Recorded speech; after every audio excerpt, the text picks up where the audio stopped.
പാലക്കാട് തെരഞ്ഞെടുപ്പ് പോരാട്ട ചൂടിലേക്ക് മാറിക്കഴിഞ്ഞു. UDF-നായി അവിടെ ജനവിധി തേടുന്നത് ചലച്ചിത്ര താരം രമേശ് പിഷാരടിയാണ്.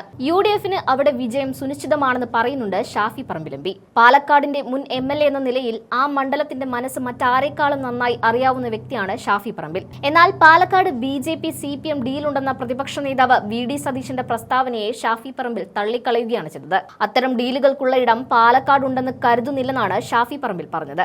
പാലക്കാട് UDF-ന് ജനങ്ങളുമായിട്ടാണ് ഡീലുള്ളത്. അത് UDF കൃത്യമായി മനസ്സിലാക്കുമെന്നും ഷാഫി പറമ്പിൽ ചൂണ്ടിക്കാട്ടി. മാധ്യമങ്ങളുമായി ഷാഫി പറമ്പിൽ സംവദിക്കുമ്പോൾ ചില കോൺഗ്രസ് അണികൾ തട്ടിക്കയറിയത് അലോസരമുണ്ടാക്കിയെങ്കിലും കൃത്യസമയത്ത് തന്നെ ഇടപെട്ട ഷാഫി പറമ്പിൽ പ്രവർത്തകരെ ശകാരിക്കുന്നതും കണ്ടു. മാധ്യമങ്ങളോട് അനാവശ്യമായി ക്ഷോഭിക്കരുതെന്നും നമുക്ക് പറയാനുള്ള കാര്യങ്ങൾ ജനങ്ങളിലേക്ക് എത്തിക്കുന്നത് മാധ്യമങ്ങളാണെന്നും ഷാഫി പറമ്പിൽ അണികളെ ഓർമ്മിപ്പിച്ചു. ആ വീഡിയോ ചേർക്കുന്നുണ്ട്, കണ്ടുനോക്കാം. അതാത് പാർട്ടികളുടെ പ്രവർത്തകർ പോലും ഏറ്റെടുക്കില്ല. ജനങ്ങളുമായിട്ടുള്ള ഡീല് UDF ഉറപ്പിച്ചിട്ടുണ്ട്. ഞങ്ങൾ അവിടെ ജയിക്കും.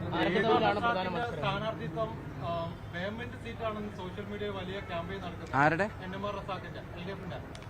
അല്ല, ഞാൻ പിന്നെ ഒരു സ്ഥാനാർത്ഥിയെയും ആ തരത്തിലുള്ള വർത്തമാനത്തിനൊന്നും ഞാൻ പറയാൻ നിൽക്കുന്നില്ല. പക്ഷെ അവിടെ പാലക്കാട്ടെ ചിത്രം വളരെ ക്ലിയറാണ്. LDF-നെ സംബന്ധിച്ചിടത്തോളം അവർ എന്താണ് പാലക്കാട് ആഗ്രഹിക്കുന്നതെന്ന് അവരുടെ പ്രവർത്തകർക്ക് പോലും സംശയം വരുന്ന തരത്തിലാണ് ചില തീരുമാനങ്ങൾ ഉൾക്കൊണ്ടിട്ടുള്ളത്. ഞാൻ ആരെയും സ്ഥാനാർത്ഥികളെ വ്യക്തിപരമായിട്ടൊന്നും ആക്ഷേപിക്കാൻ ഞാനില്ല. ഞാൻ തുടക്കത്തിൽ പറഞ്ഞതിനെ ആവർത്തിക്കുന്നു. അവിടെ UDF ജയിക്കും. UDF-ന് അവിടെ ജയിക്കേണ്ടതിൻ്റെ ആവശ്യകത എന്താണെന്ന് കേരളത്തിലെ ജനങ്ങൾക്കറിയാം, പാലക്കാട്ടെ ജനങ്ങൾക്കറിയാം. ആ കാര്യങ്ങളുമായിട്ട് ഞങ്ങൾ മുന്നോട്ട് പോകുന്ന കാര്യത്തിലൊരു സംശയം വേണം. ഞങ്ങളുടെ വർക്കേഴ്സ് ഫീൽഡിൽ ഇറങ്ങിക്കഴിഞ്ഞു. 140 സ്ഥാനാർത്ഥികളായി, കാൻഡിഡേറ്റ്സ് ഫീൽഡ് ചെയ്ത് കഴിഞ്ഞു. തെരഞ്ഞെടുപ്പ് ചിത്രം മാറുകയാണ്. ഈ PR എക്സസൈസും ഗവൺമെന്റിന്റെ പെരുമാറ്റച്ചട്ടങ്ങൾ നിലവിൽ വന്നതോടുകൂടി ജനങ്ങളുടെ പണം കൊണ്ട് ദൂർത്തടിച്ചിരുന്ന PR എക്സസൈസ് നിർത്തേണ്ടതായിട്ട് വന്നു. ഇപ്പൊ വീണ്ടും ജനങ്ങളുടെ പ്രശ്നങ്ങൾ ചർച്ചയാവുക.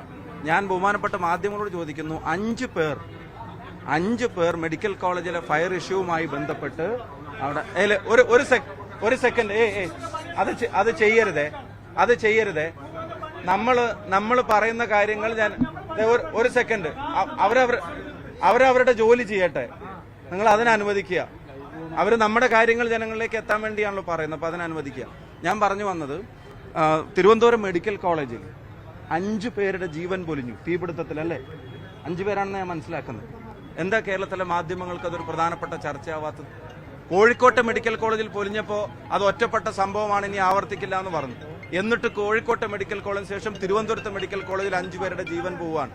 ഇപ്പോൾ ഈ ഭരണരംഗത്തുള്ളവരുടെ അനാസ്ഥകൾ മനുഷ്യന്റെ ജീവൻ എടുക്കുകയാണ്.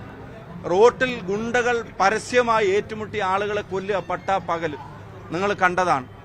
അപ്പോൾ ജനങ്ങളുടെ പ്രശ്നങ്ങൾ വീണ്ടും ചർച്ചയാവാണ്. UDF-ന്റെ കാൻഡിഡേറ്റ്സും പ്രവർത്തകരും ഫീൽഡ് ചെയ്തിട്ടുണ്ട്. തെരഞ്ഞെടുപ്പിന്റെ അജണ്ട ജനകീയ പ്രശ്നങ്ങൾ തന്നെയായിരിക്കും. അതിൽ തന്നെയാണ് ഞങ്ങൾ ഈ ഗവൺമെന്റിനെ കോർണർ ചെയ്യാൻ പോകുന്നത്.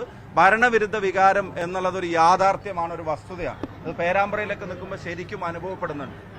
തീർച്ചയായിട്ടും അത് ഈ തെരഞ്ഞെടുപ്പിലെ ഒരു പ്രധാനപ്പെട്ട ഘടകം തന്നെയായിരിക്കും. മറ്റൊന്ന് പ്രധാനമായിട്ട് ഇപ്പം ഇന്നലെ INL-ന്റെ അഹമ്മദ് ദേവർഗോവിൽ ഉന്നയിച്ച പ്രധാനപ്പെട്ട ആരോപണം, ഇവിടുത്തെ സ്ഥാനാർത്ഥി ഫാത്തിമ തഹ്ലിയെ ഒരു നോമിനിയായിട്ട്, അതായത് ജമാഅത്ത് ഇസ്ലാമിയുടെ നോമിനിയായിട്ടാണ് ഇവിടേക്ക് കെട്ടിയിറക്കിയത് എന്നുള്ളതാണ്.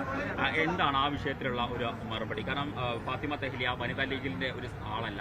വനിതാ ലീഗിൽ നിന്ന് വലിയ എതിർപ്പ് നിലനിൽക്കുന്നു. പക്ഷേ അപ്പോഴും ഫാത്തിമ തഹ്ലിയെ ഇവിടേക്ക് കൊണ്ടുവരുന്നു. പ്രത്യേകിച്ച് കോർപ്പറേഷൻ കൗൺസിൽ തെരഞ്ഞെടുപ്പ് കഴിഞ്ഞ് ഒരു വെറും 2 മാസമേ ആകുന്നുള്ളൂ. അതിനിടയിൽ ഫാത്തിമ തഹ്ലിയെ അങ്ങോട്ട് കൊണ്ടുവന്നതിന് പിന്നിൽ മറ്റു ചില ഉദ്ദേശ ലക്ഷ്യങ്ങളുണ്ട്. അല്ല, ഞാൻ ചോദിക്കുന്നത് ആ ഒരു ഒറ്റ സ്റ്റേറ്റ്മെന്റ് പോരെ, മറ്റൊന്നും ജനങ്ങളോട് ഇവർക്ക് പറയാനില്ല എന്നുള്ളത് മനസ്സിലാക്കാൻ. ഈ വിഭാഗീയതയും തമ്മിലടിപ്പിക്കാനും നടത്തുന്ന ശ്രമങ്ങളല്ലാതെ ജനങ്ങളോട് വേറെ എന്തെങ്കിലും പറയാനുള്ള ഒരു മുന്നണിയോ പാർട്ടിയോ നേതാക്കന്മാരോ ആണോ അവർ? എന്തൊരു പ്രസ്താവനയാണ്. ഒരു പുതുമുഖ സ്ഥാനാർത്ഥി താഴെത്തട്ടിൽ സംഘടനാ പ്രവർത്തനം നടന്നു വന്ന് MSF-ന്റെ, ഹരിതയുടെ, യൂത്ത് ലീഗിന്റെ ദേശീയ സെക്രട്ടറി ആയിട്ട് പ്രവർത്തിക്കുന്ന ഒരാള്, MSF-ന്റെ സംസ്ഥാന കമ്മിറ്റിയിൽ പ്രവർത്തിച്ചിട്ടുള്ള ഒരാള്, കോർപ്പറേഷൻ കൗൺസിലറായി ജനങ്ങൾ വോട്ട് ചെയ്ത് ജയിപ്പിച്ച ഒരാളെ സംബന്ധിച്ച് ഇങ്ങനെ വിളിച്ചു പറയാൻ അവർ ഗതികേടാണത്. CPIM-ന്റെ LDF-ന്റെയും ഗതികേടാണ് ഇങ്ങനെ വിഭാഗീയ അജണ്ടകളും വെച്ചിട്ട് രംഗത്തിറങ്ങുന്നത്. അതൊക്കെ പേരാമ്പ്രയിലെ ജനങ്ങൾ ഒറ്റക്കെട്ടായിട്ട് അതിനെ തള്ളിക്കളയും. ഒരു കാര്യം ഞാൻ പറഞ്ഞത് ഉറപ്പാണ്, മറ്റൊന്നും പറയാനില്ലാത്തവരുടെ വിലാപമാണത്.